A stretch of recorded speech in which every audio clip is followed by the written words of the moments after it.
ఇంట్లో అప్పుడప్పుడు అన్నం మిగిలిపోతూ ఉంటది కదా! ఆ అన్నంతోని టిఫిన్స్‌లోకి ఉపయోగపడేలాగా ఏదో ఒక రెసిపీ చేస్తుంటాను. మరి ఈరోజైతే నేను ఈ అన్నంతోని దోసలు చేస్తున్నాను. చాలా ఈజీగా అయిపోయే రెసిపీ అండి ఇది. రెగ్యులర్‌గా మనం తినే దోసల్లాగే చట్నీ, సాంబార్ లేదా పొడులుంటాయి కదా! నెయ్యేసుకొని తింటాం. అలా అయినా తినొచ్చు. మరి మీకు ఈ రెసిపీ నచ్చితే ఈ వీడియోని లైక్ చేయండి. అలాగే ఛానల్‌ని సబ్స్క్రైబ్ కూడా చేసుకోండి. ఫస్ట్ అయితే ఇక్కడ నేను బియ్యం నానబెట్టుకున్నాను. బియ్యం ఎంత క్వాంటిటీ తీసుకున్నానంటే, ఇంట్లో నార్మల్‌గా మనకి పెద్ద గ్లాస్ ఉంటది కదా! దానికి 3/4 తీసుకున్నాను బియ్యం. అంటే హాఫ్ గ్లాస్ కన్నా కొంచెం ఎక్కువ. ఈ బియ్యంని గంటన్నర లేదా 2 గంటలు నానబెట్టుకుంటే సరిపోతుంది. మిక్సర్ జార్‌లో ఒక కప్ అన్నం వేసుకొని, బియ్యం నానబెట్టి ఉంచుకున్నాం కదా! వాటిని కూడా వేసుకొని, కొంచెం కొంచెం నీళ్లు వేసుకుంటూ క్రీమ్‌లాగా మెత్తగా గ్రైండ్ చేసుకోవాలి. గ్రైండ్ చేసుకునేటప్పుడు మరీ ఎక్కువ నీళ్ళేసి బ్యాటర్‌ని పల్చగా చేయకూడదు. కొంచెం కొంచెం నీళ్ళు వేసుకుంటూ బ్యాటర్ చిక్కగా వచ్చేటట్టు గ్రైండ్ చేయాలి. బ్యాటర్ ఈ కన్సిస్టెన్సీలో ఉంటే సరిపోతుంది.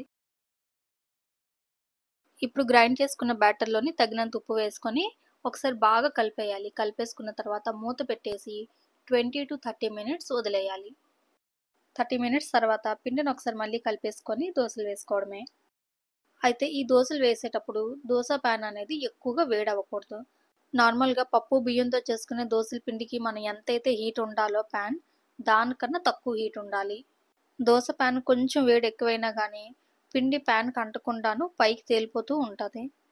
అలాగే దోసని స్ప్రెడ్ చేసుకునేటప్పుడు కూడాను స్పీడ్‌గా కాకుండా స్లోగా గరిటెతో స్ప్రెడ్ చేసుకోవాలి. పైన లైట్‌గా ఆయిలేసుకొని, దోస ఒకవైపు కాలిన తర్వాత రెండో వైపు తిప్పుకొని 15-20 సెకండ్స్ ఉంచుకొని ప్లేట్‌లోకి తీసేసుకోవడమే. ఆయిల్‌కి బదులుగా మీరు బటర్ గానీ, నెయ్యి గానీ ఏదేసుకోవాలన్నా వేసుకోవచ్చు. ఇప్పుడు ఈ దోసల్ని మీకు నచ్చిన చట్నీలు లేదా సాంబార్, పొడులు దేనితో తినాలంటే దాంతో తినొచ్చు.